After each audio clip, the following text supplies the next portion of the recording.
Iran launched a long-range Khorramshahr missile targeting Israeli positions, marking a major escalation in the ongoing Israel-Iran conflict. This significant development comes amid rising tensions in the region, as the United States has now entered the fray by conducting strikes on 3 critical Iranian nuclear sites. These actions underscore the growing complexity and volatility of the situation, with military and political dimensions intertwining in unprecedented ways. Israeli officials were reportedly briefed on the U.S. strikes a day before they occurred, and despite the gravity of the situation, they do not expect a significant Iranian retaliation. Iranian President Masoud Pezeshkian has been vocal in his response, rallying large protests in Tehran. In his addresses, he condemned both the United States and Israel for their military actions, firmly stating that the time for diplomacy has passed. This rhetoric signals a hardening of positions and a potential for further conflict as Iran grapples with these new developments.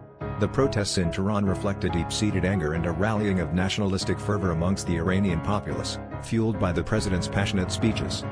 The involvement of the United States adds a new layer of complexity to the conflict. By targeting Iranian nuclear sites, the U.S. has signaled its intent to curb Iran's military capabilities, aligning itself more closely with Israeli interests.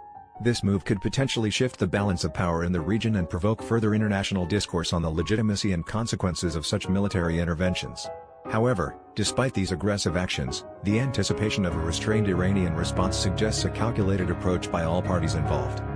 This latest series of events highlights the fragile and volatile nature of the Middle East, where military actions can rapidly escalate into broader conflicts. As the world watches, the implications of these developments could have far-reaching consequences, not just for the countries directly involved but also for global geopolitical stability. The situation remains tense, with all eyes on how Iran will navigate this challenging landscape amidst increasing international pressure.